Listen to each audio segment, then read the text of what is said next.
Bom dia pessoal, tudo bem? Vou começar aqui a correção, tá? Da segunda semana em relação ao PET 4.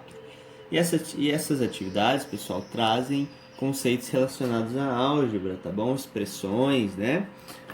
Você calcular áreas, perímetros, construir expressões para determinados problemas. Então vamos começar analisando o problema 1, tá bom? Então ele fala o seguinte: a ilustração abaixo apresenta um retângulo e um triângulo equilátero. Retângulo, triângulo, equilátero. Lembra que um triângulo equilátero é um triângulo que tem todos os lados iguais e todos os ângulos internos também iguais, tá bom? Então, cujas medidas dos comprimentos dos seus lados estão indicados nas figuras, em função de um parâmetro x. Como assim?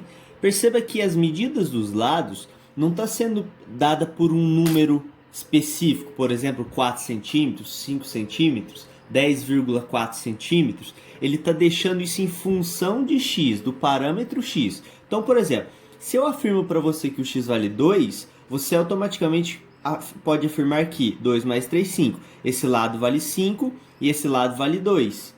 Entendeu? Então, fica em função desse parâmetro. A medida do lado depende do valor que eu vou atribuir para x. Mas é o que ele pede. A soma dos perímetros desses polígonos equivale à expressão algébrica. Então, vamos lá. A soma dos perímetros. Então, pessoal, eu preciso calcular o perímetro desse triângulo, que eu vou chamar de P1, e calcular o perímetro desse triângulo, que eu vou chamar de P2. E depois eu somo o perímetro P1 com o perímetro P2. Então, vamos lá. O que é o perímetro? Vamos lembrar. Perímetro nada mais é que a soma de todos os lados. Então, se esse lado vale... num retângulo, se esse lado vale x mais 3, quanto vale o lado oposto? X mais 3. Os lados opostos são iguais. Se esse lado mede x, quanto mede esse lado? X. Num triângulo equilátero, todos os lados são iguais. Então, se esse lado mede 2x, quanto vai valer esse lado aqui? 2x. Quanto vai valer esse lado? 2x. Então, vamos calcular o perímetro P1. P1, eu tenho que somar todos os lados. Então, vou somar x mais x mais, somando esse lado, x mais 3, e agora esse lado, mais x mais 3. Mas, Guilherme, o que eu vou fazer com isso aqui? Galera, soma os termos semelhantes. Eu só posso somar quem tem x com quem tem x e número com número. Perceba, 1x mais 1 mais 1 mais 1 equivale a quantos? Equivale a 4x. 3 mais 3 dá 6, certo? Vamos calcular agora o P2. Vamos lá. Perímetro P2 é igual. Soma os lados. Fica 2x mais 2x mais 2x. Logo, P2, perímetro 2, tá bom? Vem 2x mais 2x, 4x. Mais 2x, 6x. Certo? Agora, eu vou somar quem? Vou somar o P1 com o P2, tá bom? Então, quem que é o P1? 4x mais 6. Então, vamos lá. 4x mais 6, eu tenho que somar com quem? P2, que é o 6x. Mais 6x. Mas por que você está fazendo isso? Porque ele pediu a soma dos perímetros, certo? Você calculou esse, agora você soma. Se eu só posso somar quem tem x com quem tem x, 4x eu só posso somar com esse 6. Se eu tenho 4 e ganho mais 6, eu fico com 10. 10 o quê? 10x. E o 6 está sozinho. Então, olha a expressão que eu obtive. 10x mais 6. Alternativa correta, D. Tá bom? Então, essa é a expressão que dá a soma desses dois perímetros. Vamos analisar agora o problema 2. Observe abaixo um quadrado cujo lado mede 7. Então, ele está falando que o lado desse quadrado mede 7. Se é um quadrado, todos os lados têm que ser equivalentes a 7 metros. De acordo com as medidas indicadas, uma expressão que representa a fração desse quadrado que está colorido de azul é igual a... Então, olha só, pessoal. Eu preciso calcular essa área aqui, certo?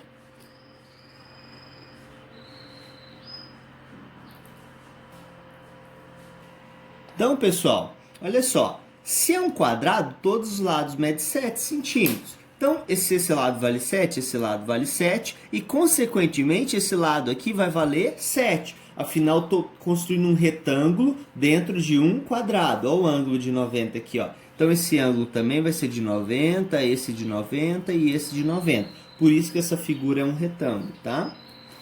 De acordo com essas medidas, né, a gente tem que calcular uma expressão para representar represente a fração desse quadrado que está colorido em azul. Seria essa parte que eu pintei vermelho. Como é um retângulo, pessoal, essa área é sempre dado pela multiplicação da base vezes a altura. Então pensa comigo. Quanto que mede a base? A base desse retângulo mede 7. Quanto vale a altura? A altura vale... Aqui eu vou usar, em vez de o x para multiplicação, vou usar um pontinho, tá?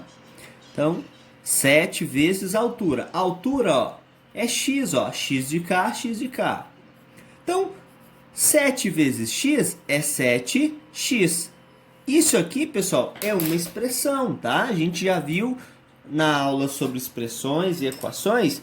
Eu falei para vocês como a definição, né? Como nós entendemos que um elemento é ou não uma expressão, seja ela numérica, nesse caso uma expressão algébrica, você tem um parâmetro, tá?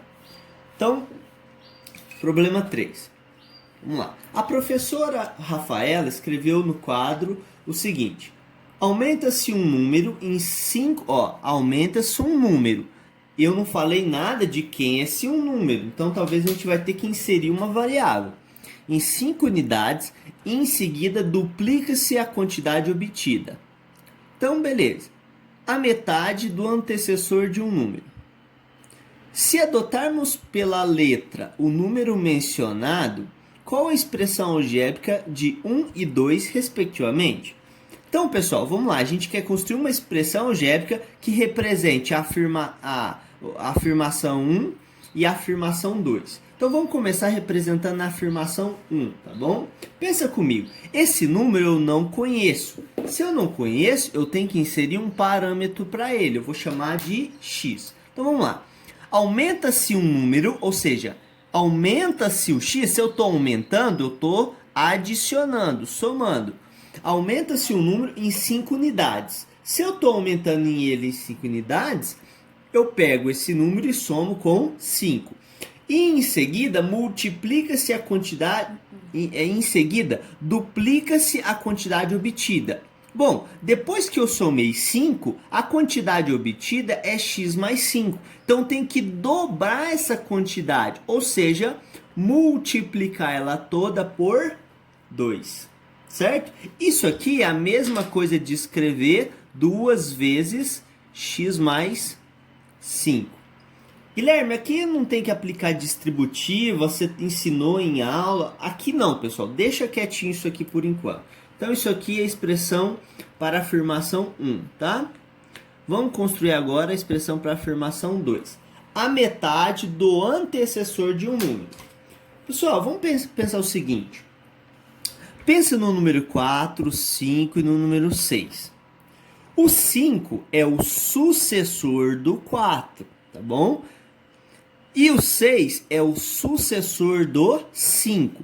Galera, o que você tem que fazer para obter o sucessor de um número? Sempre somar 1. Concorda comigo? Ó, se eu estou concentrado no número 4, o sucessor do 4 é o número 5.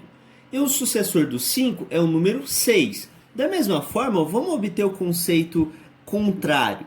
Se 6 é o sucessor do 5, então 5 é o antecessor do 6. Perceba, do sucessor vem depois, antecessor vem antes. Então, se eu quero o antecessor, eu tenho que retirar uma unidade. Fixa o 5, o sucessor é o 6, o antecessor é o 4, tá bom? Sucessor é o próximo, antecessor é o anterior. Então vamos lá. A metade do antecessor de um número. Vamos lá. Se o meu número é o x, quem é o antecessor dele? Bom, Guilherme, você falou que para eu obter o antecessor eu tenho que voltar. Para eu voltar, eu tenho que, para ir adiante, que é o sucessor, eu somo 1. Para voltar, eu tiro 1. Então eu pego esse mesmo número x e vou tirar 1. Esse é o antecessor do x. E o que ele quer que eu pegue? A metade do antecessor. Então é a metade é x menos 1 dividido por 2. Então, pessoal, as únicas expressões que estão batendo equivalem à alternativa A, tá bom? Então, essa expressão equivale à primeira afirmação e essa expressão equivale à segunda afirmação, beleza? São essas as expressões. Então, para finalizar, vamos para o 4. O professor de Felipe ditou a frase abaixo. Subtrair 3 anos do triplo da idade de Rodrigo é igual a adicionar 5 anos ao dobro da idade dele. Então, a primeira coisa, pessoal, é fazer uma pausa aqui, ó. A primeira afirmação é: subtrair 3 anos do triplo da idade de Rodrigo é igual. Lembra que esse é igual na nossa aula sempre está relacionado ao símbolo de igualdade, ou seja, nós vamos construir uma equação para modelar, para representar essa situação. Então vamos lá. Primeira coisa, vocês conhecem a idade do Rodrigo? Não. Então eu vou falar que a idade do Rodrigo é X, tá bom? Tô afirmando para vocês. A idade do Rodrigo é X. Agora observa. Eu tenho que subtrair 3 anos de quem? É da idade do Rodrigo? Não. É do triplo da idade do Rodrigo. Se a idade do Rodrigo é X, o triplo é 3x. Concorda comigo? Então, eu tenho que subtrair 3 anos do triplo da idade do Rodrigo. Se esse é o triplo, eu venho e subtraio 3 anos. Então, ó, essa primeira parte aqui, ó, até nessa limitação que eu fiz, é dado por essa expressão. Ele está falando que isso aqui é igual. É igual o quê? A adicionar 5 anos ao dobro da idade dele. Peraí, se a idade dele é X, o dobro dela é 2x. Adicionar 5 anos ao dobro da idade dele. Se o dobro da idade é 2x, adicionando 5 anos, eu obtenho a expressão 2x mais 5. Então, essa expressão, ela compreende toda essa frase até aqui, e essa expressão equivale a dessa parte até o final. Mas qual a conexão entre elas? É justamente esse é igual. Ele está falando que essa expressão é igual a essa daqui. Portanto, eu posso construir a equação 3x menos 3 igual a 2x mais 5. Nem sempre isso é possível, construir equações, pessoal. Só foi possível porque ele está falando que essa expressão é igual a essa daqui. Então, comparando as alternativas, a expressão a expressão que tem equivalente a essa daqui, né, corresponde à alternativa A. A aula foi essa, pessoal. Qualquer dúvida me procure no particular. Um abraço.